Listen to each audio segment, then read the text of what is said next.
In this series of 4 short films entitled Language of Influence, we're going to be looking at how you can improve the way you influence others using language. And over the series of these 4 short films, considering the whole spectrum of communication.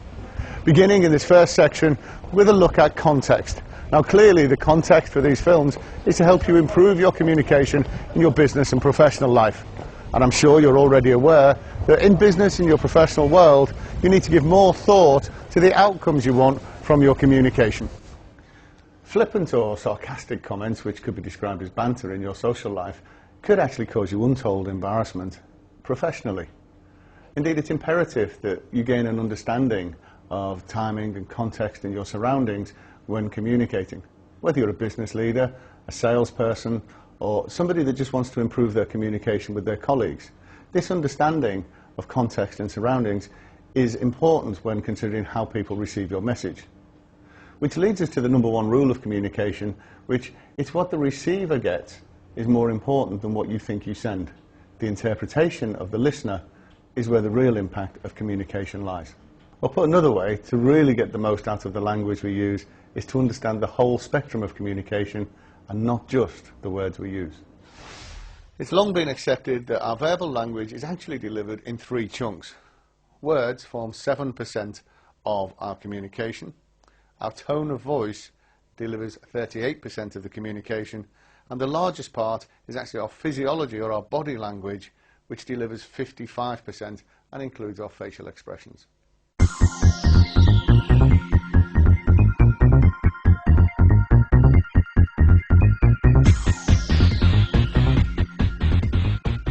So, people take much more notice of your body language than the actual words that you use. Think about the number of times where you've been in conversation with someone and then afterwards thought, well, I could see what they were saying, but it just didn't grab me. I heard the words, but for some reason I just didn't get the message. Now, this is normally an example of where people's body language is not congruent with the words that they use. Or maybe more importantly, their body language is not actually congruent with the emotional tone that they attach to the message.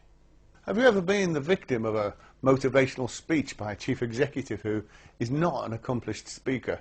Whilst the words are carefully crafted and designed to motivate and inspire, the delivery leaves you flat. This is a fantastic example of the power of body language. Try this exercise. Record a TV program that you haven't seen before and watch it first time through without any sound. See if you can figure out the plot, the roles that the main characters play. Make a note of the key scenes and the emotions that you see. Now, rerun that program with the sound. And you'll be amazed at your ability to identify emotions and feelings purely from body language and the key elements of communication. Therefore, if you want your language to be really influential, all your communication to really influence others, give great consideration to your posture and the gestures that you use.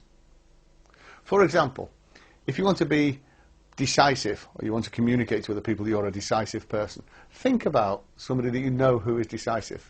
Get a clear image of them in your mind's eye and look at the posture they use. Probably they stand erect with their shoulders back. The gestures they use will probably be lots of pointing gestures and hand chopping. So think about the facial expressions. Do they smile? Do they frown? Do they have their head tilted to one side?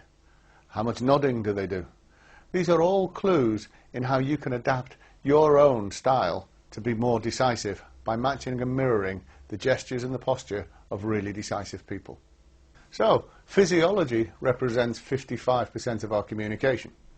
But if we get that right, that means that we can improve by a further 45%. 38% with our emotional tone, and 7% in the way that we use our words. In the next film, we're going to show you how you can maximize the potential of your emotional tone. But for now, remember, focus on that body language, and I look forward to seeing you in part 2.